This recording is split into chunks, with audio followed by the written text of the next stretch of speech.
देश के सबसे बड़े आदिवासी नेता, सबसे अमीर आदिवासी नेता देवानंद के साथ एक नेता दिख रहे हैं। इन नेता को आप देख के पहचान रहे होंगे, ये अरविंद नेताम हैं। सर जय जोहार। जय जोहार जय जोहार जय जोहार। सब बने बने। हाँ, सब बिल्कुल बढ़िया। एक रिश्ता बॉलीवुड से आपने देखा, दूसरा रिश्ता जो गांधी परिवार से है।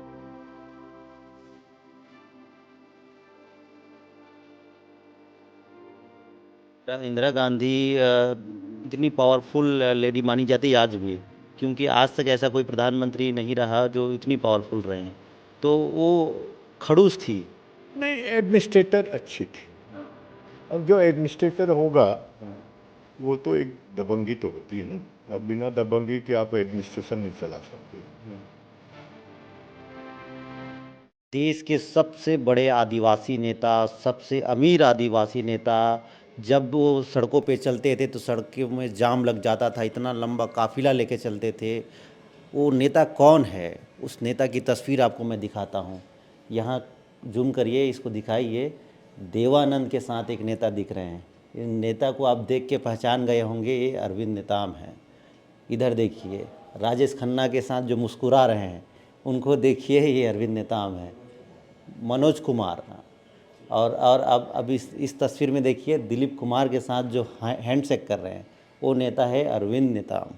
और इस पूरे कमरे में जहाँ जाएंगे आपको अरविंद नेताम की उस पुरानी यादों को आप देख पाएंगे, जिसमें आप देखेंगे, समझेंगे कि अरविंद नेताम कितने बड़े नेता हैं। यहाँ देखिए, इन तस्वीरों में देखिए, इंदिरा गांधी जी के साथ, इंदिरा गांधी जी के साथ उनकी तस्वीर पहचानना मेरे लिए कठिन है। कौन है अरविंद नेताम, इसमें आप पहचान के बताइएगा, कमेंट करके बताइएगा। और इधर ऊपर नीचे सब जगह देखिए, शपथ का उनका तस्वीर है। और इधर देखिए, उनके परिवार की तस्वीर है। तो अरविंद नेताम हर जगह हैं। राजनीति जो हमने इस देश के इतिहास में देखा है, उस राजनीति को आप इन तस्वीरों में देखिए, शुरुआत से देखिए। और अरविंद नेताम से हम बातचीत करेंगे और समझेंगे कि उनके जो व्यक्तित्व है, उनका जो राजनीतिक सफ़र है। सर जय जोहार। जय जोहार जय जोहार जय जोहार। सब बने बने। हाँ, सब बिल्कुल बढ़िया। तो उस किनारे से शुरू करते हैं, क्योंकि वहाँ किताबें हैं डिबेट्स की।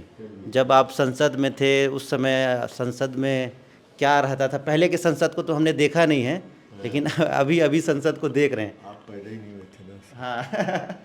ये बताइए कि आप पहली बार राजनीति में कैसे आए थे, क्या कारण या क्या वो नहीं, मेरे पारिवारिक पृष्ठभूमि राजनीति का रहा है। हाँ सामाजिक कार्यकर्ता का रहा है, मेरे फादर का, ग्रैंडफादर का। हाँ और मेरे पिताजी 2 बार एमएलए रहे हाँ मध्य प्रदेश की विधानसभा में।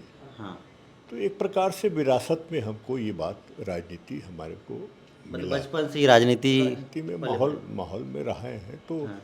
और सामाजिक काम में भी हमारा परिवार बहुत बढ़ चढ़ के हिस्सा लेता रहा, तो उसका भी असर रहा है। अच्छा। तो ऐसे आपको बहुत कम मिलेंगे जो राजनेता जो राजनीति के साथ साथ समाज में भी काम करते रहे हों, बहुत कम मिलता है। आज के समय में नेता कहाँ हैं, नेता। तो वो तो खैर अब आज के समय में तो अब नेता तो आपको मिल जाएंगे, पर सामाजिक कार्यकर्ता नहीं मिलेंगे। हाँ। जो आदिवासी समाज है बहुत ज़रूरी है। अच्छा। नेताम जी, आपका घर देख रहे हैं, बहुत पुराना घर लगता है ये तो। हाँ, पुराना घर है। काफ़ी समय से यहाँ रह रहे हैं।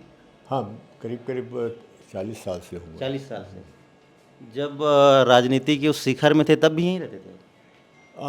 यहाँ था और कांकेर में भी रहता था। कांकेर में भी रहते कांकेर में मेरा मूल स्थान तो कांकेर है। थे। अच्छा। यहाँ मैं इसलिए थोड़ा सा यहाँ का वायु मंडल या क्लाइमेट हाँ। मुझको बहुत पसंद था। यहाँ ऑक्सीजन ठीक रहता है। गर्मी होती नहीं थी। साल के जंगल और ये जो भी है ना, हाँ। बहुत अच्छा। आज भी मुझे जंगल से बहुत लगाव है। जंगल से लगाव होना ज़रूरी है। अच्छा, कुछ तस्वीर है, इस तस्वीरों को थोड़ा हमको समझाइएगा। ये देवानंद के साथ जो आपकी तस्वीर है, ये किस समय की तस्वीर है, वो किस दौर में फ़ोटो खिंचवाई गई थी। ये 2003 या 4 की होगी। कोई फिल्म की शूटिंग उसकी आर के स्टूडियो में हो। अच्छा, आर के स्टूडियो फेमस। तो उसमें अब जाते थे तो कभी कभी वहाँ मिलने का टाइम वैसे ही देते थे वहाँ। अच्छा। देव साहब कभी यानी मिलने का जो शूटिंग में करवाते थे। हाँ। दिलीप साहब कभी शूटिंग में नहीं करवाते थे, 1-2 बार करवाए थे हाँ। जरूर पर। तो ये उस समय की, तो खुद ही कहा कि नहीं नहीं आप फ़ोटो खिंचवाते हैं, तो स्पेशल कैमरामैन को बुलवाया है। हाँ, फोटो उस समय तो कैमरा बहुत बड़ी बात रही होगी। स्टिल क्या बोलते थे उस समय हाँ, की। दूसरी तस्वीर ये तो मनोज कुमार की है। मनोज कुमार। इनकी सास मेंबर पार्लियामेंट रही ना हमारे हाँ, यहाँ, तो उसके वजह से ये सब थोड़ा सा परिचय था। अच्छा। दिलीप कुमार साहब की तो बात ही मत पूछिए। अच्छा, इतना पता चला हमें कि मतलब ठीक ठाक दोस्ती तो थी आपकी उस समय उनसे। नहीं अच्छी नहीं, ठीक है, अपनापन था। अपनापन था।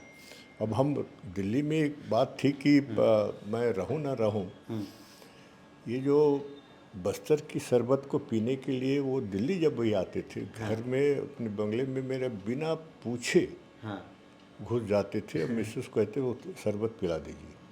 दिलीप कुमार जी। बिना पूछे बताए चले आते थे, भाभी जी पिला दो, ठीक है चले जाते थे। आप घर के थे उनके, समझिए।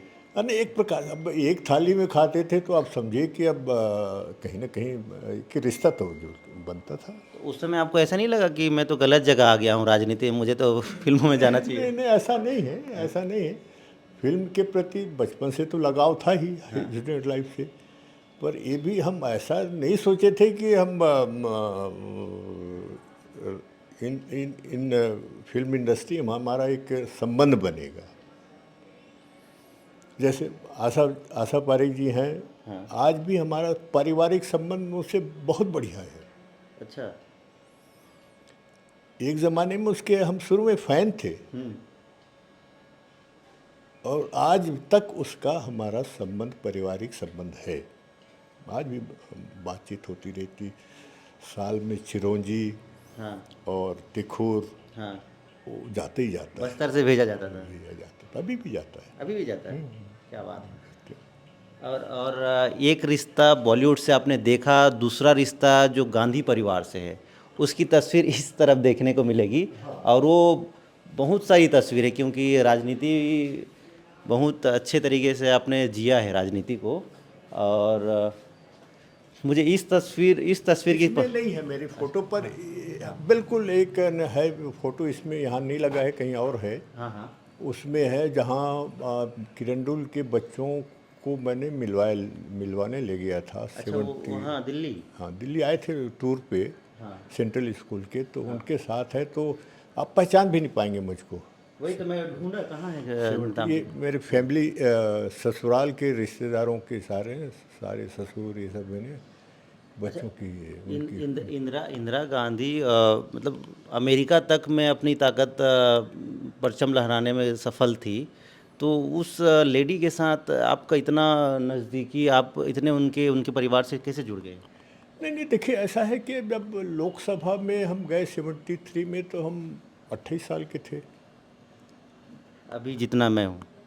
तो अब 28 साल के थे, पर जिस बैकग्राउंड से हमारा राजनीतिक बैकग्राउंड रहा, उस वजह से एक मौका मिला। हम्म, इंदिरा गांधी की जो एक कमजोरी कहिए, उसकी खासियत कहिए, वो आदिवासी इलाके के बारे में बड़ा संवेदनशील थी। अच्छा, अलग अलग फील आता था उनको। हाँ वो कहीं बात करो तो थोड़ी सी इमोशनल होती थी।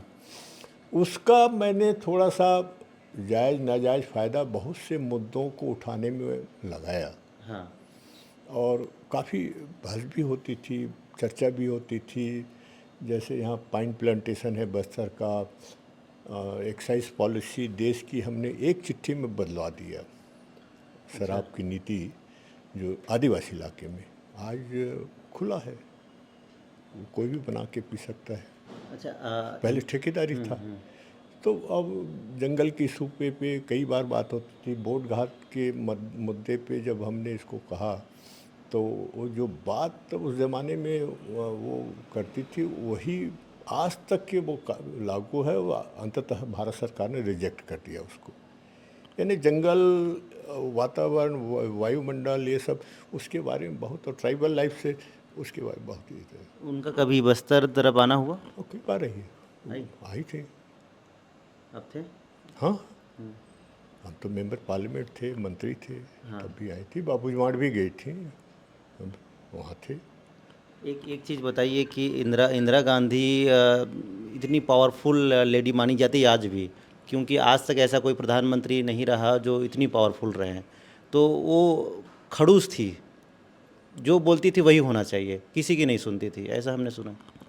नहीं, एडमिनिस्ट्रेटर अच्छी थी। हाँ अब जो एडमिनिस्ट्रेटर होगा हाँ वो तो एक दबंगी तो होती है ना, अब बिना दबंगी के आप एडमिनिस्ट्रेशन नहीं चला सकते। हाँ वो खासियत थी उसमें। हाँ और उसकी एक खासियत एक थी कि कोई बात कहो, हाँ। इतने चैनल उनके पास होते थे, क्रॉस चेक कर लेती थी। अच्छा और कोई गलत बात कहे तो फिर वो पकड़ लेती थी अच्छा, कि अरे, झूठ तुरंत पकड़ लेंगी। हाँ, मैंने क्रॉस चेक कर लेती थी। और उन्हें और कहीं लग गया कि भाई इसमें दम है, हाँ तो फिर उसकी एक्साइज पॉलिसी पे हमने कहा कि उसके मुंह पे कहा कि इस पॉलिसी के थ्रू ट्राइबल एरिया का शोषण हो रहा है, आप इसको गंभीरता से लीजिए। डांट पड़ी, मैंने कहा जांच करवा लीजिए। आपको डांट पड़ी? हाँ, अरे भाई, हम कहें कि सरकार शोषण करने में जिम्मेदार है, ये कहना प्रधानमंत्री सरकार को की आलोचना करना करना, भाई उसके मुंह के सामने प्रधानमंत्री को उनके ऑफिस में तो कोई भी बुरा लगेगा, ऐसा कैसे कह रहे हो। तो मैंने कहा आप एग्जामिन करवा लीजिए। 6 महीने के बाद बुला के कही, हाँ ये तो कह रहे बिल्कुल ठीक है। कि आसपास अच्छा, एक- और ये दिलीप कुमार जी के साथ ये यहाँ बस्तर की तस्वीर है क्या? नहीं, ये तो दिल्ली की है, घर की है, सबसे पहली फोटो होगा वो। अच्छा, उनके साथ पहले फोटो। ये दोनों बच्चे हैं मेरे। हाँ। और ये जो नीचे वाली तस्वीर है इसको दिखाइए भैया, ये इंदिरा गांधी जी है इसमें। यहाँ नहीं है। आप यहाँ? नहीं, हाँ हाँ तो में है, आप हैं ना इसमें? है। पीछे बैठे हूँ। ये कोई फंक्शन था, हाँ जो मैं इंचार्ज मिनिस्टर था, तो उसके वजह से हमको रहना पड़ता था, तो वो उस साइड में हूँ। अच्छा, ये बगल में। हाँ, वो। और उसमें कोई राहुल कहीं होगा, छोटा सा, कहीं दिखता है? दिख नहीं रहा। नहीं रहा। अच्छा, गोद में बैठा है एक बच्चा। हाँ, वही होगा, राहुल है। अच्छा, तो ये उस समय आपकी तस्वीर हम देख रहे हैं, बढ़िया एकदम जैकेट, ब्लेज़र मार के, सूट बूट पहन के, एकदम मतलब धाकड़ टाइप का। वो उस समय की पर्सनालिटी अलग रही होगी आपकी। नहीं, अब भाई हर उम्र में पर्सनालिटी अलग अलग होती है। हाँ चूँकि बुनियादी तौर पे हम खिलाड़ी रहे हैं, हाँ। तो हम अपनी उसको पर्सनालिटी को मेंटेन करके रखे हैं। जरूरी आज भी है, वैसे आज भी है। आज भी है। अभी आपकी उम्र 80 प्लस हो गया मुझे लगता हाँ, 83 चल रहा है, है। 83 साल। कोई दिक्कत चलने फिरने में? थोड़ा शुरू हो गया है, हो गया। हो गया है। थोड़ा चल लेते हैं तो? हाँ, थोड़ा चल लेते हैं, अभी चल लेते हैं। नहीं, अब चलने में कोई अभी इतना तो हाँ। सुबह भी थोड़ा बहुत चल लेता हूँ, घर ही पे चलता हूँ, ऐसा नहीं है। अच्छा, ये इधर इधर इस तस्वीर की बात करूँगा मैं। आपके टेनिस खेलते थे? हाँ, टेनिस भी खेला, क्रिकेट सीखा है मैंने मिनिस्टर होने के बाद। अच्छा, उस दौर में तो क्रिकेट का उतना रहा नहीं होगा। नहीं था, खेल बहुत शुरू हो गया था। कपिल देव हाँ, लोग वो तो समय वर्ल्ड कप जीत लिए थे। मेरे समय में स्पोर्ट्स मिनिस्टर रहा ना, हाँ, तो कपिल देव नहीं, आपके गावस्कर कैप्टन थे इंडिया के। गावस्कर। उस समय के खेल को आप समझते थे ठीक चल रहा है कि गड़बड़ चल रहा है? नहीं, कुछ सुधार किया हमने। हाँ जो फिजिकल कंडीशनिंग मैंने इंट्रोड्यूस किया, हाँ ये जो व्यायाम जो होता था ना, हाँ एक्सरसाइज, कहीं टीम टूर्नामेंट में जाना है कि विदेश जाना है, हाँ तो बेंगलोर में इन लोगों की ट्रेनिंग होती है, फिजिकल कंडीशनिंग जिसको कहते हैं, पहले नहीं होता था। हाँ। अच्छा, राजनीति लगभग आपने समझ लिया, पूरा जी लिया, तो उसमें सबसे कड़वा क्या है राजनीति में? देखिए, राजनीति में कड़वा कोई चीज़ नहीं होती। हाँ सवाल है कि आप राजनीति में जीते कैसे हैं, हाँ ये ज़्यादा महत्वपूर्ण होता है। अब गलत काम करोगे हाँ तो उसका परिणाम भी गलत होगा ना। और राजनीति में लोगों को उद्धार करना, मदद करना, देश प्रदेश में अपनी योगदान, अपनी अनुभव का कैसे देना, ये अगर आप योगदान देते हैं तो इससे बड़ी बात और क्या हो सकता है देश में। हमेशा आपको याद रखा जाएगा। और होता है। आप थोड़ा ना आदिवासी समाज को समझाइए हमें क्योंकि सदियों पहले से बोला जा रहा है कि आदिवासी जो मुख्य धारा में लाना है, आदिवासियों को आत्मनिर्भर बनाना है, आदिवासियों को अच्छा बनाना है, उनको सब सुविधाएं दी जानी है। लेकिन ये तस्वीर आज भी और ये वाक़या आज भी सफल नहीं हो पाई। देखिए, इसमें बहुत से खामियां हैं सिस्टम में। हुँ, और सबसे बड़ी बात तो आदिवासी समाज को समझने में बहुत बार चूक हुई सरकारों से। हाँ, अगर समझने में चूक होने के कारण जो आप जो कह रहे हो ना, हाँ, कि अभी तक के हर कोई कहता है कि भाई अभी तक जो रिजल्ट जैसा मिलना चाहिए नहीं मिला। नहीं दिख ही नहीं रहा है। इतना यानी करने के बाद भी नहीं मिला, तो हुँ, कारण क्या है? तो हुँ, कारण तो सरकार कारणों पे जाती नहीं ना। हाँ, जिस दिन कारणों पे जाएंगे तो उनकी खुद की पोल खुल जाएगी ना, हाँ, खुद की पोल खुल जाएगी। और ये हो जाएगा कि भाई अरे हम पोल खुलेगी, कोई नहीं चाहता सरकार जाने का डर हो जाएगा फिर। जाने का, नहीं बदनामी। हाँ, बदनामी मतलब वो सरकार को अब नुकसान होता है। जैसे प्रशासनिक व्यवस्था में कहीं ना कहीं सुधार होना चाहिए आदिवासी इलाके में। हुँ, जो अंग्रेजों के समय जो छोड़ गए, हाँ, आज भी वही व्यवस्था है। दूसरी बात, योजनाओं में प्राथमिकता क्या हो आज तक सरकार तय नहीं कर पाई। समझ ही नहीं पाए लगता है। समझेंगे नहीं तभी, नहीं समझे इसी तो दिक्कत तो है, यही है ना। दूसरी बात जो सबसे बड़ा कारण मानता हूँ कि राहुल गांधी प्रधानमंत्री की हैसियत से एक बात कहे हुँ, कि इस देश में 100 रुपया भेजते हैं तो मुश्किल से 15 रुपये पहुँचता है, राजीव गांधी ने कहा था। राजीव गांधी ने। हाँ, और बिल्कुल सही कहा था। तो आप अंदाज लगा लीजिए, 75-76 साल में आपने इतना पैसा भेजा, मुश्किल से 15 पैसा या 15 रुपया मिला, बाकी खा गए। तो आप उम्मीद कैसे करते हो भाई कि विकास होगा, कि ये अब लोगों का सुधार होगा, कि ये होगा? इसमें क्यों नहीं जाते? और नक्सल समस्या का सबसे बड़ा कारण यही है। अभी जो एनकाउंटर हो रहे हैं, ये चिंता का विषय है क्योंकि लगातार एनकाउंटर हो रहे हैं नक्सलियों का। और ग्रामीण कह रहे हैं कि ये फर्जी एनकाउंटर है, आदिवासियों को मारा जा रहा है। तो ये इस पर आपको क्या लगता है, क्योंकि आप इसी क्षेत्र में जन्मे, इसी क्षेत्र को जानते हैं, आदिवासियों को जीते हैं आप? देखिए, मैं इस मुद्दे को मैं दूसरे नज़रिए से हमेशा देखता रहा हूँ। आज भी मैं कहता हूँ कि न केंद्र सरकार न राज्य सरकार इस संबंध में कभी गंभीर रहा नहीं। अभी तो गंभीरता दिख रही है जैसे लगता है। कौन सा गंभीरता दिख रही है? इन नक्सलियों का एनकाउंटर हो रहा है। इनकाउंटर होना अलग बात है। हाँ, मैं तो एक बात कहता हूँ कि भाई इस देश में सबसे बात की हो, आदिवासियों से नहीं की हो इस समस्या में। दूसरी बात, कोई भी सरकार। कोई भी सरकार, मैं अपनी सरकार भी है, भाजपा की सरकार भी है। और दूसरी बात मैं ये कहना चाहता हूँ कि ये जो आदिवासी इलाके में जो कमी खामियां हैं, हुँ, इसको कभी रिव्यू भारत सरकार नहीं करती, कभी नहीं। कभी नहीं करती। और राज्य सरकार में जो भर्राशाही है, कौन यानी इन इलाकों के लिए कौन समर्पित है, मुझे बताइए। आज भ्रष्टाचार की जो सीमा है कहाँ पार कर गई, आप अंदाज नहीं लगा सकते। आदिवासियों के नाम पे भ्रष्टाचार होना बहुत दुखद है। और दुखद है।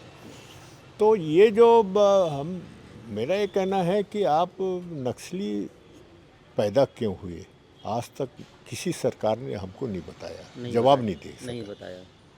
इतना तो पाकिस्तान के बॉर्डर पे और जम्मू कश्मीर के बॉर्डर पे नहीं होगा। तो क्या इन्हें किसके लिए? ये सरहद के लिए थे फौज, यहाँ उनको मारने के लिए लगाए हो, जिनकी मारने की ज़रूरत नहीं है, सुधार की ज़रूरत है। आप उन कारणों पे चले जाओ, उसका निरादर करो, उसका रास्ता निकाल दो, भाग जाएंगे नक्सली, रहेंगे नहीं नक्सली। बाकी इलाके में क्यों नहीं है? इन इलाकों में जहाँ बहुत इंटीरियर है, वहीं नक्सली क्यों होते हैं? नक्सलिज्म ख़त्म किया जा सकता है, बस ख़त्म करना चाहते नहीं। मैं तो वही वो कह रहा हूँ ना। एक लाइन में यही भाई उत्तर है। बंगाल में आखिर शुरू तो बंगाल से हुआ ना, नक्सलबाड़ी से। नक्सलबाड़ी से, कानू कन्याल में। आज बंगाल में क्यों नहीं है? और मैं कहता हूँ कि इतनी समस्याएं, सब समस्या का समाधान निकला इस देश में। पंजाब समस्या, वीरप्पन समस्या, मिजो फिजो, ये नॉर्थ ईस्ट के सब समस्या का रास्ता निकला है। आज तक आप नक्सली समस्या का समाधान नहीं निकाल सके। इन इन चीज़ों पे नेताम जी, मैं अभी तो छोटा हूँ, 28 साल का हूँ, मैं ज़्यादा जानता नहीं हूँ, समझता नहीं हूँ, लेकिन जितना देखता हूँ तो मुझे दुख होता है। और मैं इसीलिए आपके पास आया था कि मैं अपना दुख कम कर लूँ, आपसे थोड़ा और समझ लूँ, सीख लूँ, तो क्या पता मेरा दुख कम हो जाए। इसीलिए आया था मैं आपके नहीं पास। नहीं, ठीक है। अब और भी लोग हैं, सबके पास जाना चाहिए। सबके अपने अपने विचार हैं, आइडियाज़ हैं, सबका अनुभव है। हम चूँकि बुनियादी तौर पे हम सामाजिक कार्यकर्ता हैं पहले, हाँ, फिर राजनीतिक कार्यकर्ता। ये बात तो हम इंदिरा गांधी को कहा करते थे, मैडम हम पहले आदिवासी हैं, फिर कांग्रेसी हैं। जो लेकिन उस समय की बात अलग है। मैंने बहुत सारे लोगों से बातचीत किया आपके पास आने से पहले कि अरविंद नेताम है क्या? तो उन्होंने बताया कि एक समय में बहुत बहुत ताकतवर नेता थे, बहुत ताकतवर नेता थे।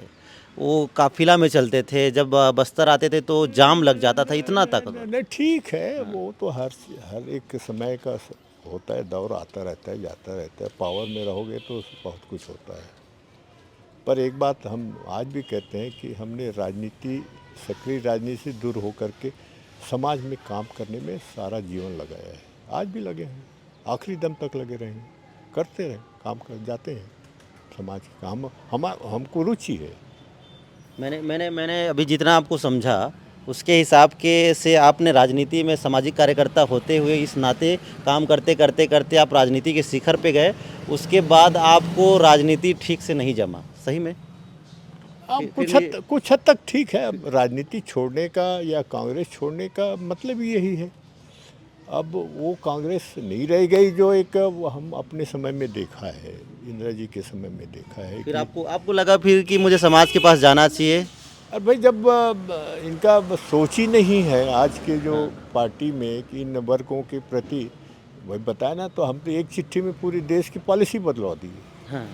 जो आज सपने भी नहीं सोच सकता। तो वो भी दिन देखे हैं कि एक चिट्ठी में 1.5 पैराग्राफ की चिट्ठी में सारी देश की एक्साइज पॉलिसी बदल दी। ये दम था उस समय। तो अच्छा, तो ये बहुत सी चीज़ें हैं। अब वो क्लास के नेता नहीं रह गए, उस क्लास के अफसरशाह नहीं रह गए। एक एक गाड़ी आपकी है अभी, इस गाड़ी का इस्तेमाल करते हैं? हाँ, घर वाले करते हैं, एक गाड़ी और है अच्छा। कहीं ये।